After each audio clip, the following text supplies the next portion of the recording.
Hello. This is Thursday. It is, I want to say it's like the 22nd. I just saw. Hi, this is your Captain Sheba speaking. Welcome to the Black Bunny Hole, the place where I fuck around so you can find out. You're welcome. Hold on, let me pull this thing down. How you guys been? Kind of crazy week? Having a good Pride Month? Hope so. Who are we finding out about today? Can you guess? From like the Chiron down there, it said, gonna have some fun tonight. Yeah, I don't know. Can you tell by what I'm wearing? I bet not. Yeah, I couldn't really figure out the perfect look to honor and represent this person that we're going on a deep dive on today. We are looking at the architect of rock and roll. Oh, I know. Who? Hold on. Actually, before we get into that, let me thank my newest subscriber, Mr. Norris Blackman. Used to be my sister's ex-boyfriend. Really cool dude. Hope to see him around Baltimore one day. And I hope you enjoy like what I'm putting down, man. I think you're gonna freaking like it.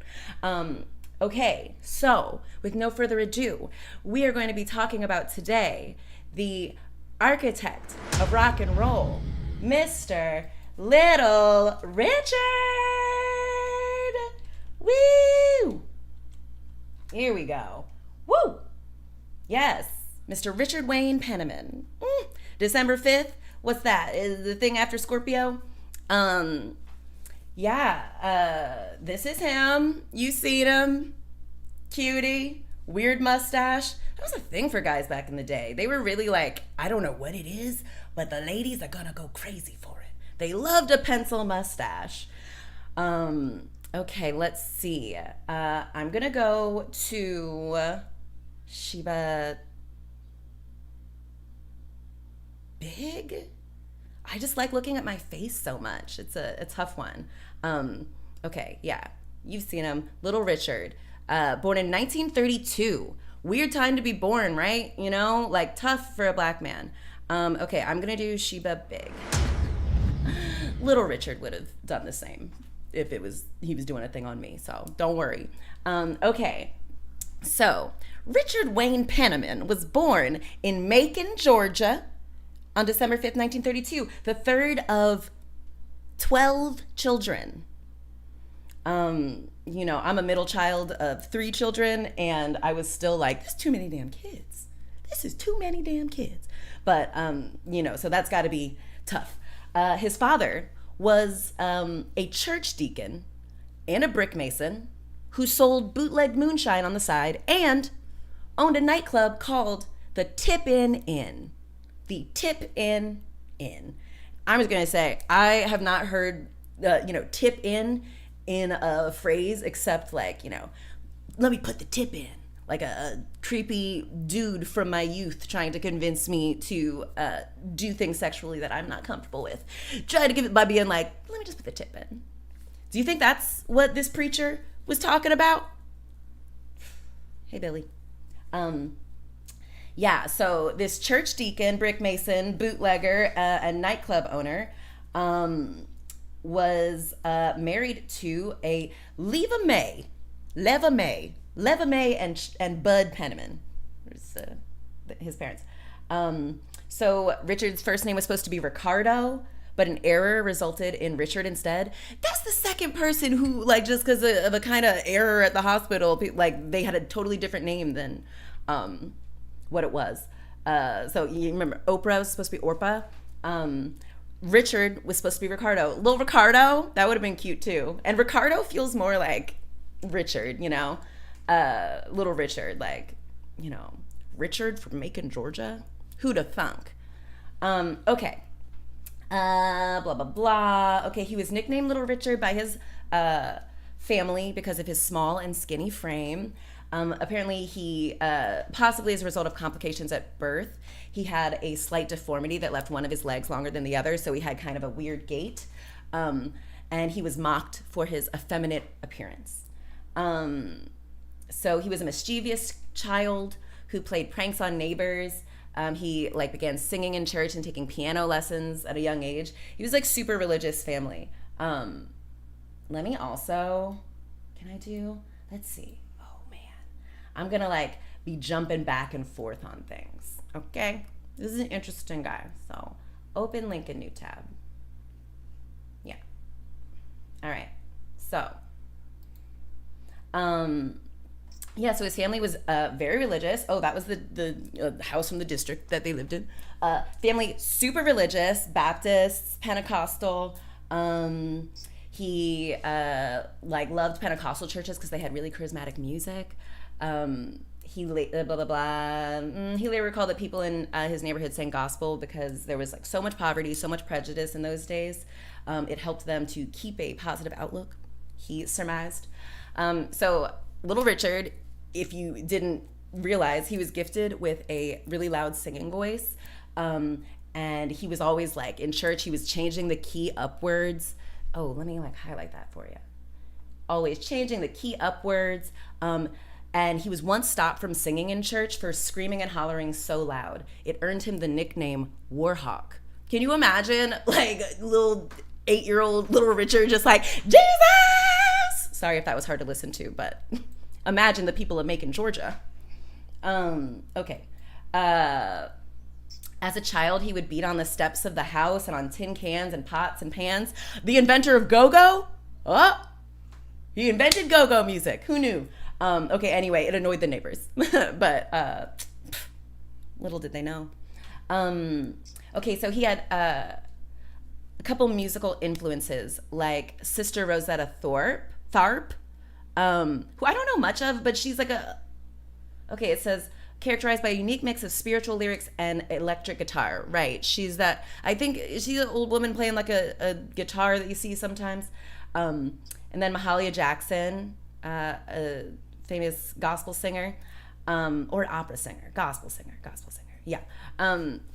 Okay. So, also there was this singing evangelist guy known as the Thunderbolt of the Middle West. Who calls it the Middle West one? Anyway, this guy, Brother Joe May, inspired Little Richard to become a preacher. Okay, so this is kind of where he's getting his singing style. He learned to play the alto saxophone in 5th grade. He was a below average student. While in high school, he got a part-time job at Macon City Auditorium. And he sold Coke to the crowds, blah, blah, blah, blah, blah. Okay. Let's go over here really quick. Wait, sorry. Okay, yeah, let's go here. Sorry. Okay. So he's working at this music venue, and one of his idols, if you'll recall, Miss Sister Rosetta Tharpe, overhears a 14-year-old Little Richard singing her songs before a performance, and she invited him to open for the show. Man. After the show, she pays him, and Richard's like, oh my God, can I be a professional performer? So this next part links us to another Black Bunny Hole guest. Richard stated that his piano style was greatly influenced by Ike Turner's piano intro. God, look at him. He just looks like an abuser. It's tough. His piano style was greatly influenced by Ike Turner's piano intro on Rocket 88, a song I have not heard, nor will I ever. Okay.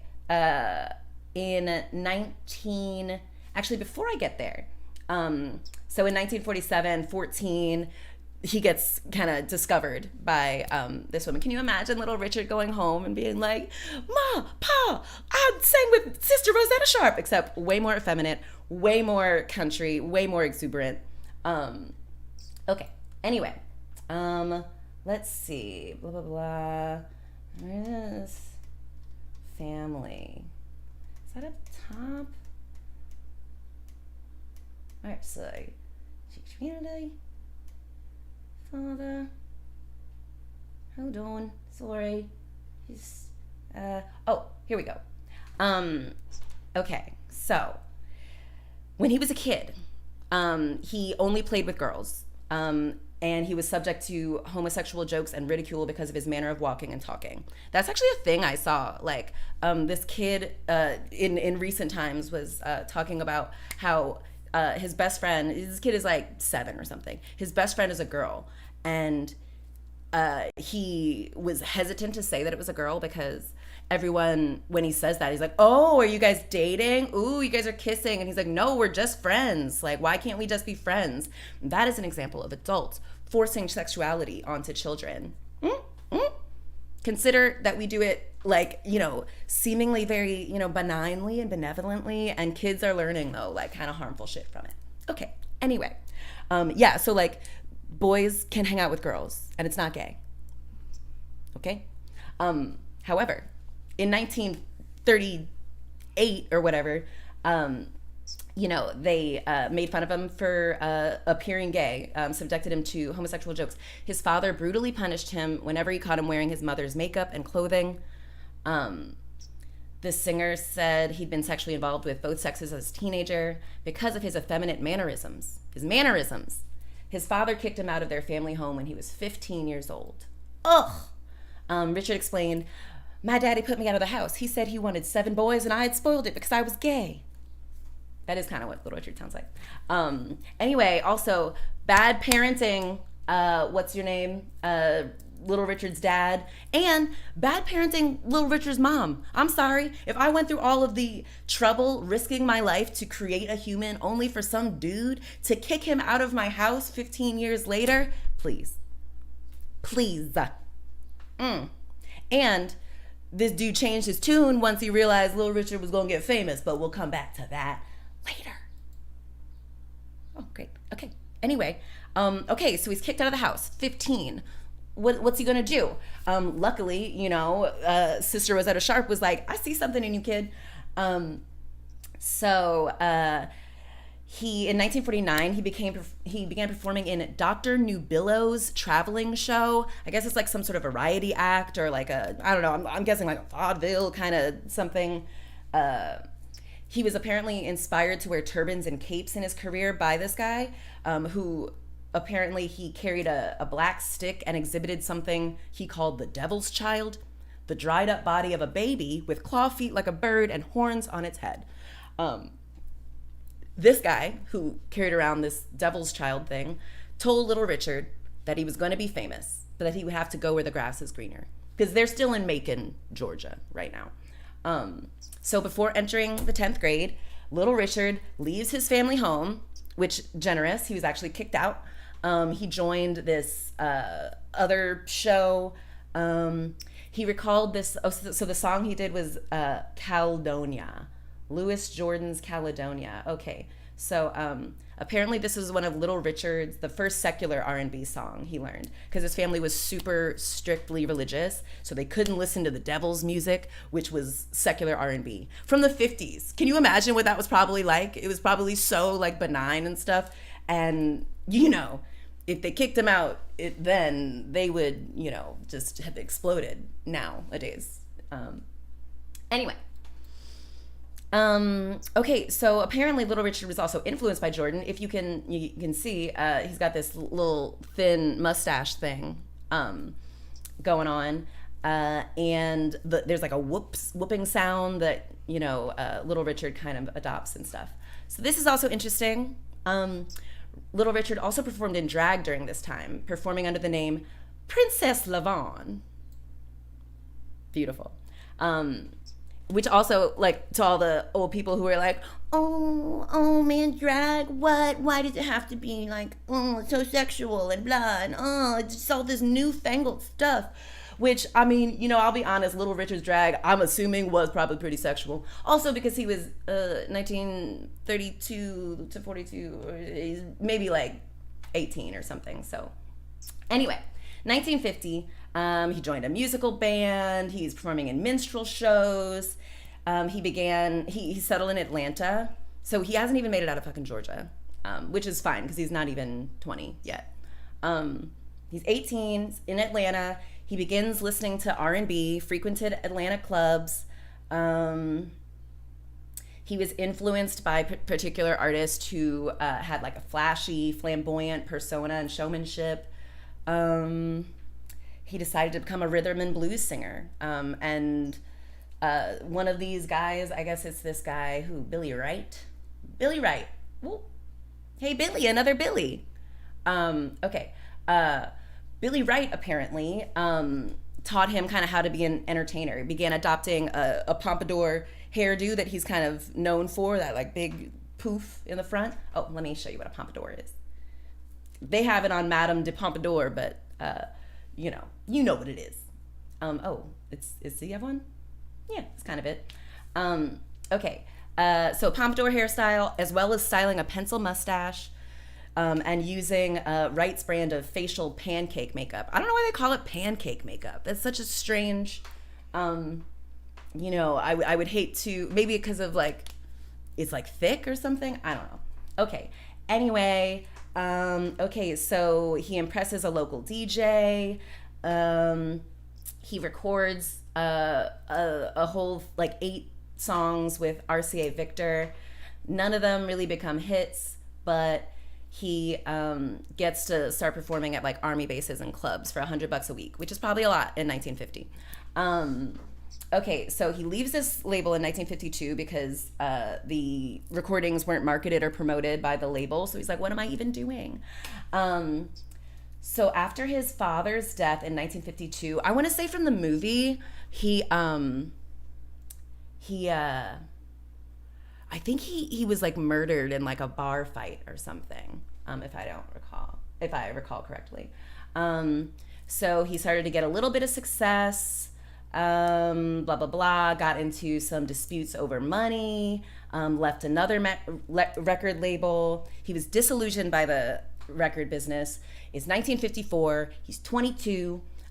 He is in poverty. He starts working as a dishwasher for Greyhound, because back then you could take Greyhound all over the country and stuff. And I don't know why they're washing dishes though, but okay. While in Macon, he met Esquerita. I was like, who's this person? Esquerita. They look like they could be famous now, but who's their flamboyant onstage persona and dynamic piano playing would deeply influence Richard's approach to performance. So he started another band, the Upsetters, blah, blah, blah. Signed a contract with this guy, Little Johnny Taylor. I don't know. Most people probably don't know him. At the suggestion of Lloyd Price, who's this other guy who I bet a lot of people don't know. He sent a demo to this guy's label, blah, blah, blah, blah, blah, blah, blah, blah. Okay, so he was really frustrated because nothing was happening. He went to relax at this nightclub. While they were chilling, Richard launched into this risque, dirty blues song that he titled Tutti Frutti. So apparently it was like super fucking sexual, and they were like, okay, so this has a potential to be a hit, but we're gonna have to change the fucking lyrics. So they hired this songwriter, Dorothy Labostri, who to replace some of his sexual lyrics with less controversial ones. Anyway, they recorded it in 3 takes in September 1955. Billy also will know I don't need a lot of takes to do things either. Tutti Frutti was released as a single in November. It became an instant hit. Finally. Well, I'm saying finally. He started in like 1952. It's 1955, so he wasn't really doing it that long. But okay, so it's an instant chart, reached number 2 on the billboards. So his next hit is Long Tall Sally. And that was like a number 1 R&B hit for a little bit. Blah, blah, blah, blah, blah, blah, blah. Okay. Oh, so as he started to get popular, the record labels were like, okay, how do we like market this guy? He's kind of like Fats Domino. Well, I don't know if you know who Fats Domino is, but he sings like I had my thrill on Blueberry Hill, which surprisingly is also the favorite song of one Vladimir Putin. I know, he loves like black soul music. And anyway, so they were trying to like brand him as kind of like, oh well, Fats Domino, he's like making a lot of money. Let's do that. But you know, Richard would stand up on the piano while he was recording, and where Domino was very plodding, very slow, Richard was very dynamic, completely uninhibited, unpredictable, wild. Um, so his performances, like most early rock shows, resulted in integrated audiences during an era when public places were divided into white and colored domains. Another reason why, like, why are we listening to old people about how to do stuff? Um, so artists like, you know, Little Richard, Fats Domino, Chuck Berry, other races like could enter the building, albeit still segregated, but like be sort of together. You know, a lot of local supremacist groups warned that rock and roll would, quote, bring the races together. It's like so funny too, because like now when you look at like everyone's like, oh, we're so divided, there's so much hate. It's like, well, who do you think raised us? Well, like, I didn't start this is already a thing long before I was on the fucking scene. So just they were literally afraid that it would bring the races together. Richard's popularity was helping to shatter the myth that black performers could not successfully perform at all white venues. I feel like we still see that kind of today, but with like movies and stuff, we're told kind of that like, oh well, like black performers or black leads or black whatever are not gonna do as well with like international audiences, diverse audiences. They lying, y'all, just like they were back then. But that's okay, we're figuring it out. Okay, so you know, he had lots of super high energy antics. You know, he would like lift his leg and play the piano. Oh, so let me even go back. Why I wanted to. Okay, don't look at my Instagram. Hold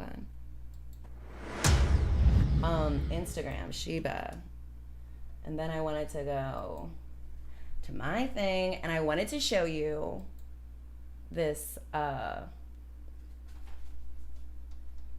One back in, this was like 2011, so 12 years ago. I was watching a movie in which I got the idea for Halloween I was going to be Little Richard. Okay, so let me find that excellent. This isn't even a good picture. This is the only picture I have of that party though, but it's still pretty good.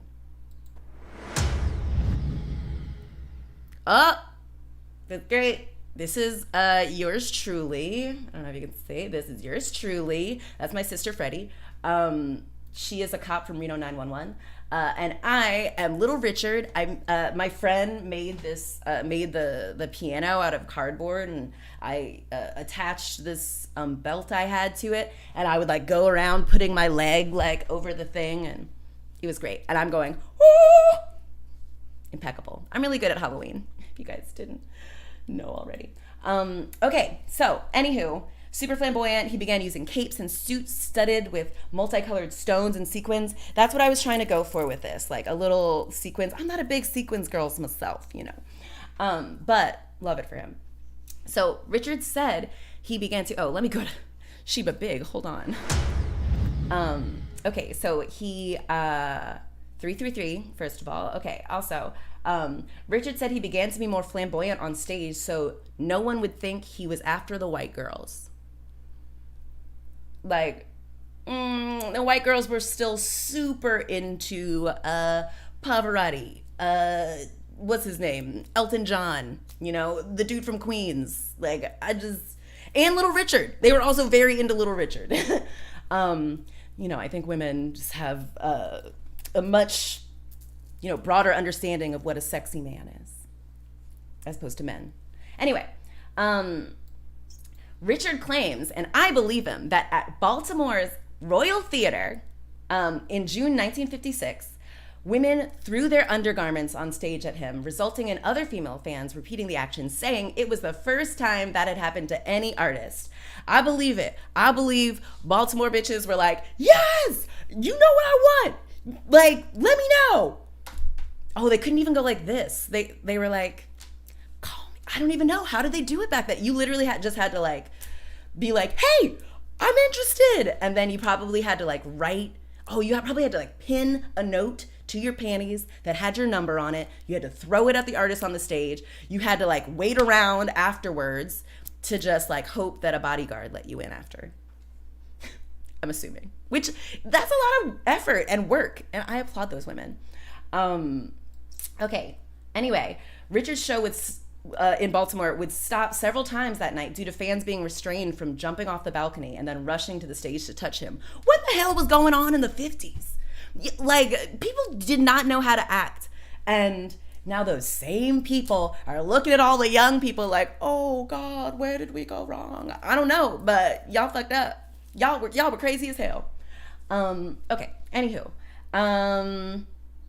Produced a bunch of records, Slippin' and Slidin', Rip It Up, Ready Teddy, all great tracks.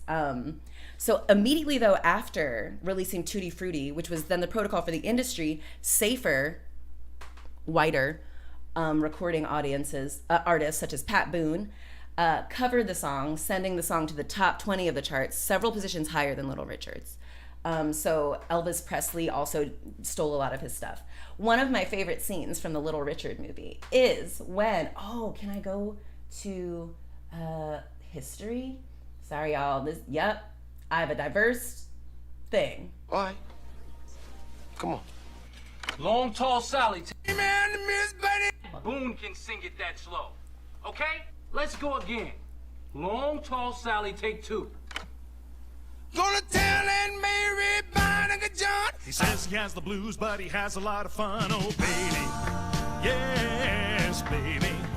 Woo, baby. Having me some fun tonight. I can do it fast. Well, no tall Sally, she's Bill Speech guy. Everything that Uncle John need, oh, baby. Yes, baby. Woo, baby. Yeah, I'm gonna skip that. Yes, baby. Tonight, yeah.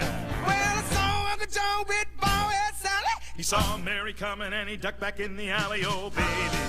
Yes, baby. Woo. Need some fun tonight. Yeah. We're gonna have some fun tonight. Have some fun tonight. Woo. We're gonna have some fun tonight. Oh man, Pat Boone is looking so stressed in that take. He's like, he knows it's bad. They know it's bad. And I think a lot of stuff today, when we're kind of like, oh, well, they didn't know. They were, it was a different time. We don't know. I think they fucking knew that they were stealing black people's work and passing it off as their own, and they were doing it worse. But anyway, I love Little Richard for many reasons. One of the reasons, he was competitive, and he's like, I'm the best, and like, I'm gonna make it difficult for them to imitate me. Okay, so The Girl Can't Help It is also a great one. Like, can't help it, the girl can't help it. Jenny, Jenny, Jenny, Keep a Knockin'. Had a bunch of hits, singles, killing it at the top of the charts. After the release of Tutti Frutti, he went to Los Angeles. He started living in like a wealthy neighborhood where a bunch of white people used to live, but now a bunch of wealthy black people lived there. Joe Louis lived there, who is a famous boxer.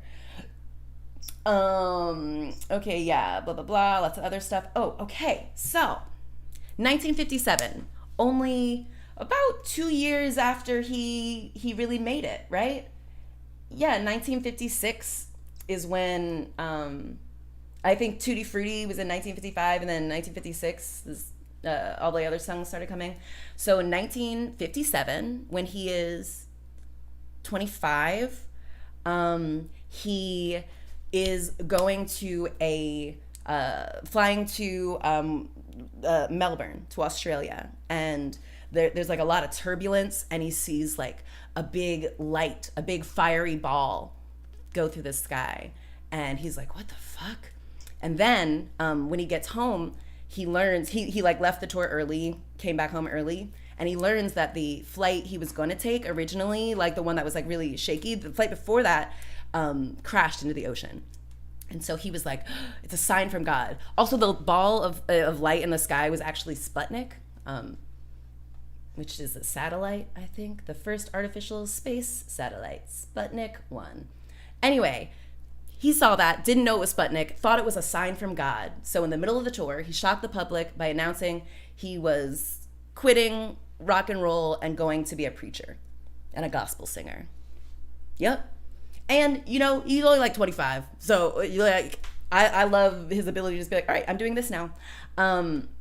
So yeah, so on this flight, the plane was he felt that angels were holding up the plane, and he was deeply shaken by this fireball. Anyway, he took it as a sign from God to repent from performing secular music and his wild lifestyle at the time.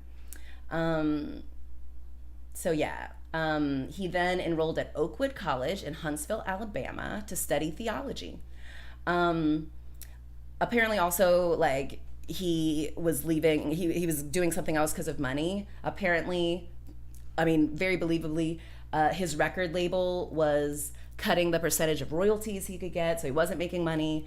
And like when he got out of his contract, he agreed to relinquish any royalties to his material, because he's a kid, doesn't know exactly what, and it probably is easier to just be like, fine.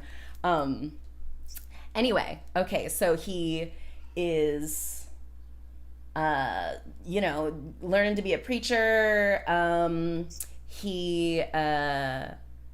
A month after his decision to leave secular music, he meets Ernestine Harvin, a secretary from Washington, D.C., and they married in 1959.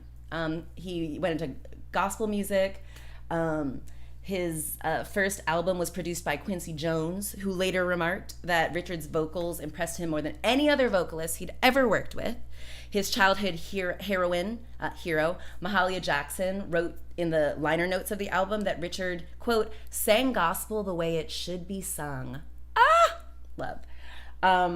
So, yeah, he was doing really good, selling a lot of gospel music. They loved it. They were loving it. So in 1962,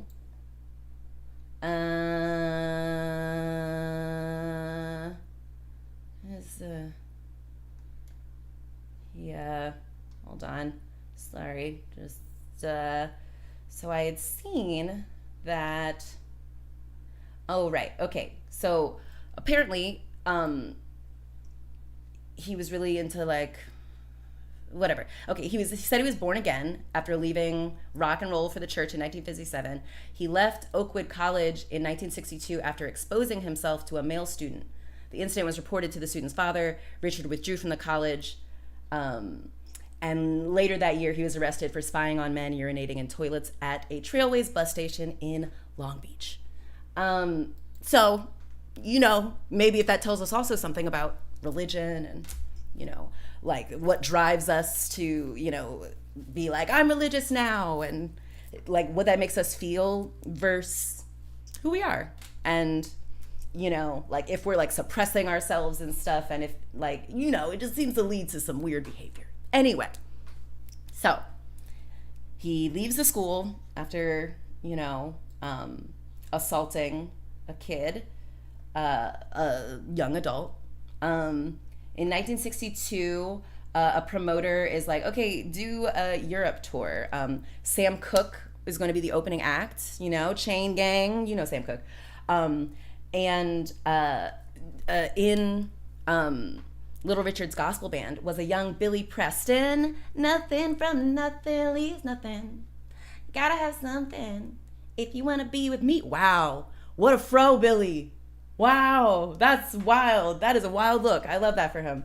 Anyway, so he had his gospel band, and so what's his name? Little Richard thought it was a gospel show. And so the first night, Sam Cooke is supposed to open. He gets delayed or something, so he doesn't perform.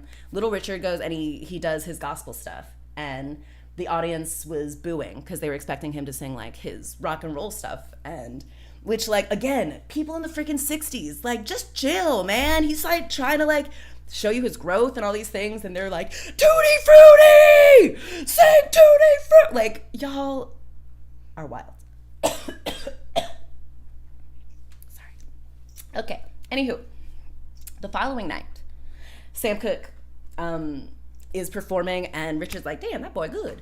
And he's a really competitive person. And so he was like warming up with Billy Preston backstage, and in darkness, he comes out, he's like wearing his like choir robes, and then he breaks into Long Tall Sally. and everyone's like, yes! They're so excited. Apparently, the show had to end early because fans rushed the stage.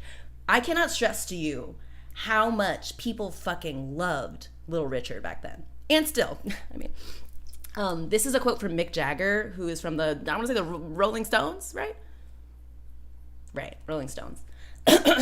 He said, I heard so much about the audience reaction. I thought there must be some exaggeration, but it was all true. He drove the whole house into a frenzy, a complete frenzy. I couldn't believe the power of Little Richard on stage. He was amazing.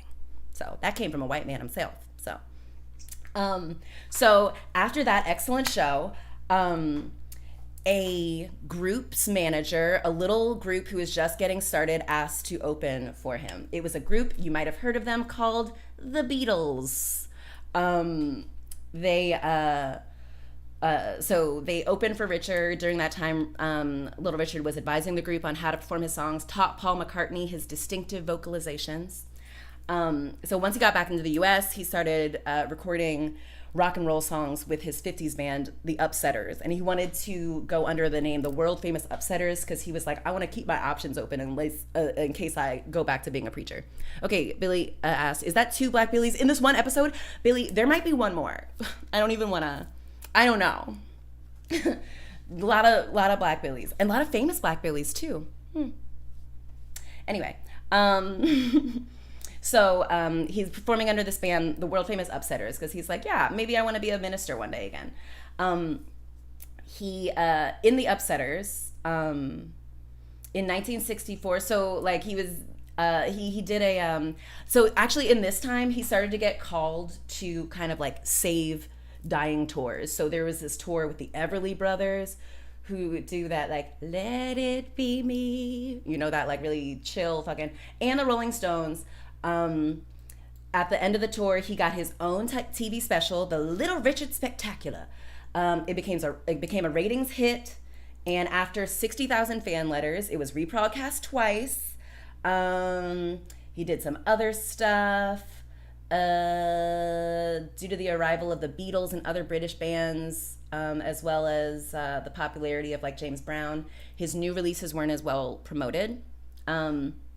Apparently, in 1964, a little fledgling guitar player by the name of Mr. Jimi Hendrix joined the Upsetters to be a backing band member for Little Richard. Yeah, Jimi Hendrix. Look at all these like famous people connected to this guy. Okay, so they recorded him and Hendrix and a childhood friend. They and a piano teacher named Askew Reader. That's an interesting name. They re-recorded his greatest hits, did all this stuff. Apparently he got thrown out of a show because of his flamboyance and drive for dominance. I could totally see that. He's just like really playing the piano and being crazy, and everyone's like, do I have to go after him? Like, it's not going to be good. So apparently Jimi Hendrix and Little Richard clashed over the spotlight, as well as Hendrix's tardiness, his wardrobe, and stage antics. Little Richard seems like one who he's like, there's only room for one queen in this town, and it's not you, Mr. Jimi Hendrix, sorry. So they, apparently Little Richard's brother fired Jimmy, but Jimmy wrote to his father that, you know, that he quit Richard as, quote, you can't live on promises when you're on the road, so I had to cut that mess loose. Yeah, that's real. I could see that. Anyway, Jimi Hendrix rejoined the Isley Brothers band, which is so wild that Ron Isley is still alive, right? Isn't he? I don't know. I don't really care about Ron Isley. But remember when like there was that time when like Ron Isley had like a hold on us for a little bit in like the 90s? You're contagious, touch me, baby. Right. These fucking guys. They wrote Shout. They did Shout. That one you play at like every fucking wedding. I know. They also did You're Contagious. Anyway, good for them. Okay. All right. He's doing stuff, blah, blah, blah. He's like, all right, my producers are not really promoting my records. I don't like that. He was performing in like these huge venues when he was in Europe, but in the US, he had to perform on the Chitlin circuit. Y'all hoes. His flamboyant look, which was a hit in the 50s, apparently, like, the promoters struggled to sell it in to more conservative black record buyers. Richard claimed his decision to backslide from his ministry led religious clergymen to protest his new recordings. He also insisted on performing in front of integrated audiences, and this was around the Black Liberation Movement. There were the LA riots. The Black Panthers had formed, so a lot of black DJs wouldn't play his music. So then he started focusing on live shows, and he played on a thing with the Monkees, because remember the Monkees had like a bunch of TV specials. The Monkees. He started booking shows in Vegas, and he, started adopting a more flamboyant, wild, androgynous look, which was inspired by the success of his former backing guitarist Jimi Hendrix. Okay, he's doing all these things. He's going on John Lennon. He did like he was booked at a rock festival where he stole the show from the headliner Janis Joplin. He did another show-stealing show when John Lennon was a headliner. Then he was on like Johnny Carson, Dick Cavett show, which made him a celebrity again. Also, what is this? 1968. He's like not even that old yet. 30 to 40, 17. He's like not even 40, I think. So bad at math. No, I'm great at it. Okay. So yeah, anyway, blah, blah, blah, recent album. Oh, there's this single, Freedom Blues, which I want to listen to more. I listened to a little bit of it, and it's good. It's like it's very, like, funky. Doing a bunch of stuff, rocking with the king, doing things, a lot of new projects, blah, blah, blah. 1975 was a big year for him. He did a bunch of stuff. In 1976, he decided to retire again, physically and mentally exhausted, having experienced family tragedy and the drug culture. Apparently, he was doing a lot of drugs at that time. By the mid-60s, Richard began drinking. Oh, so apparently he was a teetotaler, abstaining from alcohol, cigarettes, and drugs. He often fined bandmates for drug and alcohol use during this era. When I was talking about Tina Turner, I was talking about how Ike Turner also used to be like that. He was very, straight-laced and no drugs, and until they were in their 30s, and then they went wild. So I guess in the mid-60s, I don't know. But in the mid-60s, Richard began drinking heavy amounts of alcohol, smoking cigarettes and marijuana. By 1972, he developed an addiction to cocaine. He later lamented the period. They should have called me Little Cocaine. I was sniffing so much of that stuff. By 1975, he developed addictions to heroin and PCP. And it began to affect his, professional career and personal life. He said he did whatever he could to use cocaine, and I think that means like prostitution. I feel like that is often like implied by that, unless he's like, nope, I do whatever I could. I got myself a job at McDonald's and I worked hard, but no, I'm pretty sure it was sucking a dick. It was costing like $1,000 a day, and anyway. Okay, so 1977, he was worn out from years of drug abuse and wild partying. He quit rock and roll again, and then returned to evangelism. Put out a gospel album. Everybody loved it. Apparently the performances are widely panned as subpar. Whatever. Who cares about that? 84, he files a $112 million lawsuit against one of these publishing companies. It was settled out of court. Apparently, because he wasn't getting royalties, but apparently Michael Jackson, also a strange story, Michael Jackson was taught how to do, investing and owning the rights to stuff by Paul McCartney. And after he learned, Michael Jackson bought the Beatles record discography, which I'm like, smart move, Michael. But anyway, Michael Jackson allegedly gave Little Richard monetary compensation for his work, which he owned because he owned Sony which he co-owned with Sony ATV. I don't know. So blah blah blah. He returned to show business in what Rolling Stone would refer to as a formidable comeback. My fans did tributes, did a spoken word rap on Living Color's hit song Elvis is Dead. He's meeting Bill Clinton over here. He's doing stuff for like AIDS Foundation benefit concerts and things.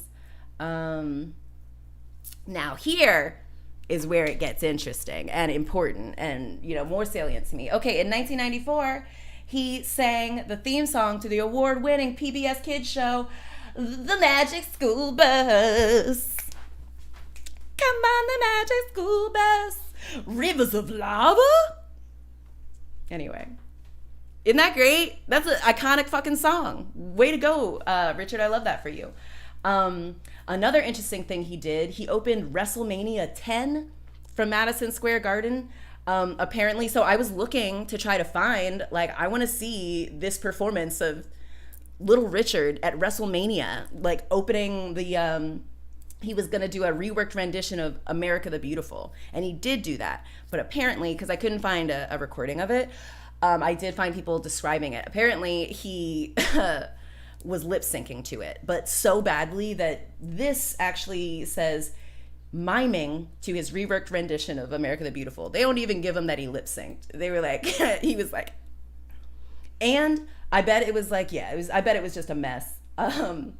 Another awesome thing though that he did back in the day was something that's where I got my Little Richard costume inspo, was from a little thing I like to call, because it is called that, Mother Goose Rock and Rhyme, where Little Richard is playing Old King Cole.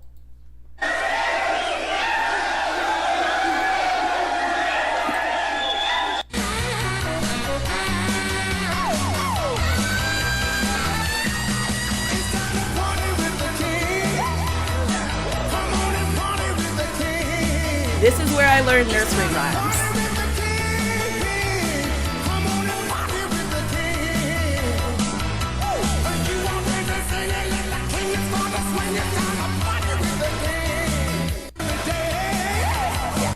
Anyway, I love the close-ups. It's so wild looking.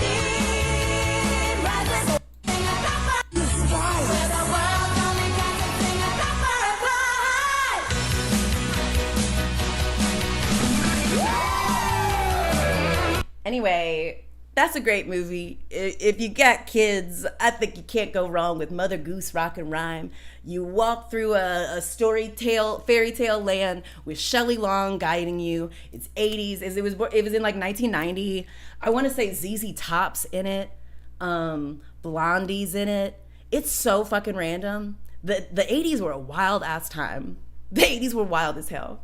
But good for Little Richard. Get money, bro. Sorry, I just wanted to stop on his face. Great. Okay, so yeah, he does that. What do I have here? Mother Goose Rock and Rhyme, Magic School Bus, WrestleMania. Okay. Then 2000, we had the amazing Little Richard story starring Leon. I think Leon did so good. I think he looks just like Little Richard pretty much. And his mannerisms, is so great. I loved it. I thought he did so well. Then he does a bunch of stuff. He starts to get sick, he's 80 or something. He is still kind of performing, but he's getting super religious at this point. And, so he's getting kind of religious. In 2017, he participated in a long television interview for the Christian Three Angels Broadcasting Network, which I'm sure is Pat Robertson or some shit. Yeah, it's some Seventh-day Adventist religious programming shit. Anyway, he appeared in a wheelchair, clean-shaven, without makeup, dressed in a blue paisley coat and tie, while he discussed his lifelong Christian faith. Oof, what a fall from grace. Don't worry, we're not going to end on that. Okay, so this starts to go back into his family. In 1956, he became involved with Audrey Robinson, a 16-year-old college student, originally from Savannah, Georgia. So apparently they got acquainted, even though like she wasn't a fan of rock and roll music. I'm like, how did they fucking meet? How'd you meet a 16-year-old college student? And it seems like she's white also, because according to Robinson, Richard would use her to buy food in white-only fast food stores, as he could not enter any due to the color of his skin. That bitch white. Anyway, he said that he invited other men to sexual encounters with her, including Buddy Holly, another creepy guy, right? Yeah. She denied it, but girl, come on. Like, Little Richard invites you to have a threesome with Buddy Holly. Yeah, have a threesome with Buddy Holly and Little Richard, I think. Certainly in the 50s, when we really had no idea about consent and power dynamics and shit. Okay, so also an interesting thing, this white woman later became known under the name Lee Angel as a stripper and socialite. Huh? That's interesting. Anyway, they reconnected in the 60s. She left him again after his drug abuse worsened. He met his only wife, Ernestine Harvin, at an evangelical rally in 1957. They began dating that year and wed the next year. According to Harvin, his wife, said Richard initially enjoyed a happy marriage with, quote, normal sexual relations. When the marriage ended in divorce in 1964, Harvin said it was due to her husband's celebrity status, which had made life difficult for her. Richard said the marriage fell apart due to his being a neglectful husband and because of his sexuality. Both women, Robinson, the white woman, and Harvin, the ex-wife, denied Richard's statements that he was gay. And Richard believed they did not know it because he was, quote, such a pumper in those days. What does that mean? I was like, what does such a pumper mean? Pumper, 1950s slang. Pumper, 50s slang.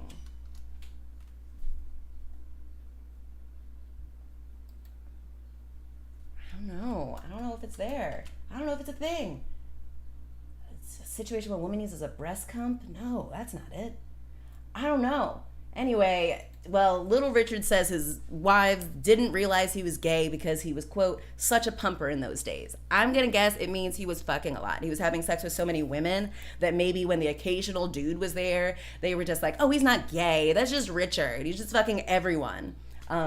He actually would call himself omnisexual. Let's go on to his sexuality, actually. Because, born in the 30s, in the early 30s in fucking Macon, Georgia. So yeah, used to play as kids, play with girls as kids. People subjected him to homosexual jokes. He was punished whenever he was caught wearing his mom's makeup and clothing. Richard got involved in voyeurism in his early 20s. A female friend would drive him around picking up men who would allow him to watch them having sex in the backseat of cars. As you do. I would have written, that would have been my claim to fame. Little Richard, watched me fuck. That would have been it. That would be on my tombstone. Okay, so anyway, that activity, though, caught the attention of the Macon police in 1955, and he was arrested after a gas station attendant reported sexual activity in a car he was occupying with a heterosexual couple.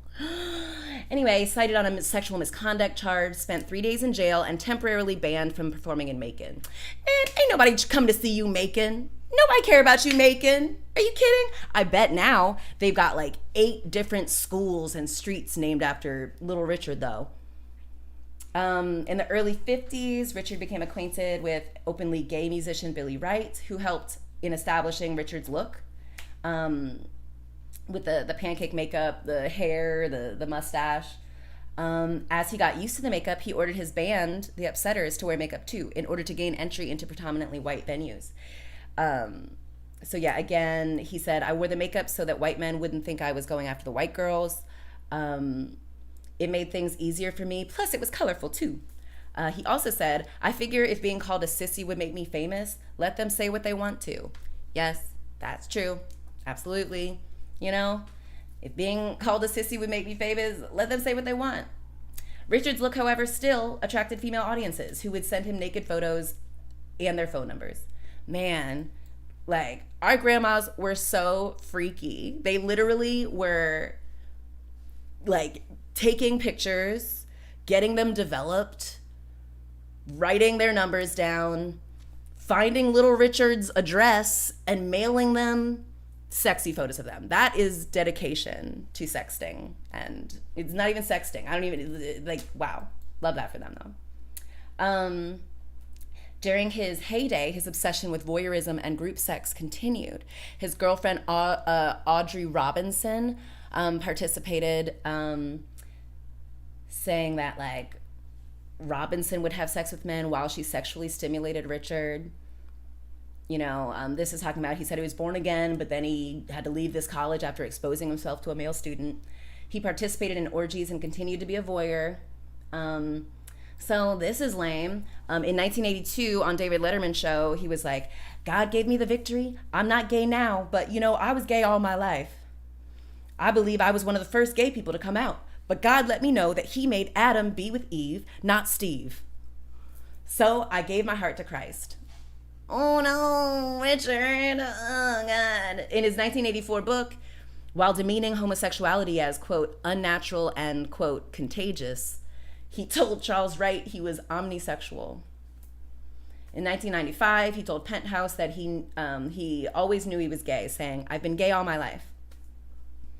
But in October 2017, a month after that that performance where he was clean shaven and in a wheelchair and no makeup and just a little simple suit, a month later, he had an interview with that same broadcasting channel where he called homosexual and transgender identity, quote, unnatural affection that goes against, quote, the way God wants you to live.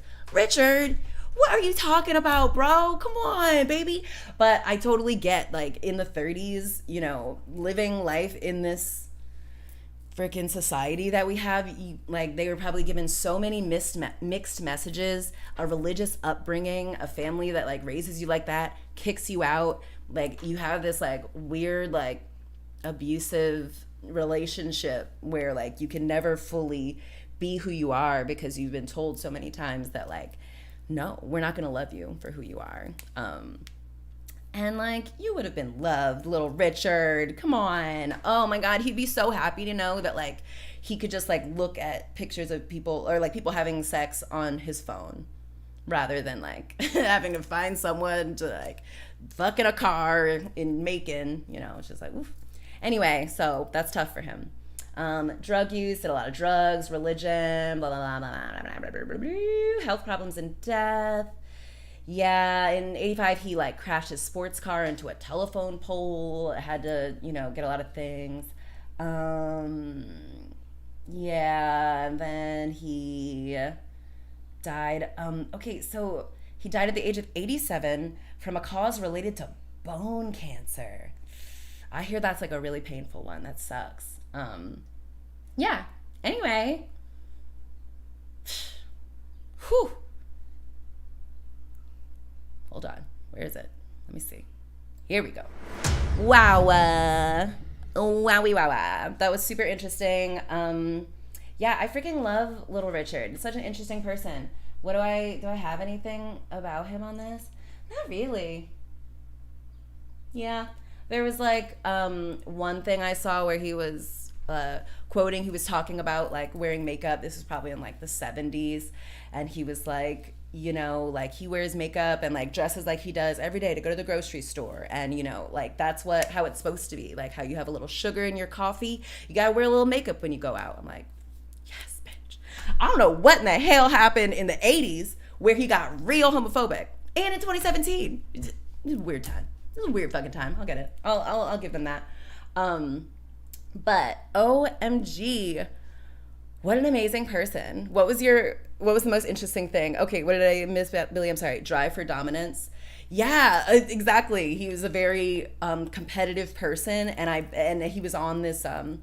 It was like a show where there were a bunch of different performers. And I bet he was like, I'm the headliner. I will go last. No one is allowed to do blah, blah, blah. I need to have this in my, like, his writer was probably insane. He was probably just, like, such a diva. And they were probably like, shit, fine. He's so good.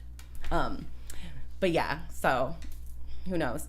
Yeah, really interesting. I love Little Richard. I grew up listening to a lot of Little Richard music and oldies music, but I always loved Little Richard and his style and his like flamboyance and his just like is being himself at a time where it was extra not cool to be yourself. So I love that. I like that he was able to be like, I'm a rock and roll heartthrob, but now I'm a religious leader, and now I'm also a rock and roll person again, and now I'm doing the fucking Magic School Bus theme song, and everyone is just, yes, okay, great. So maybe that's how you can be too.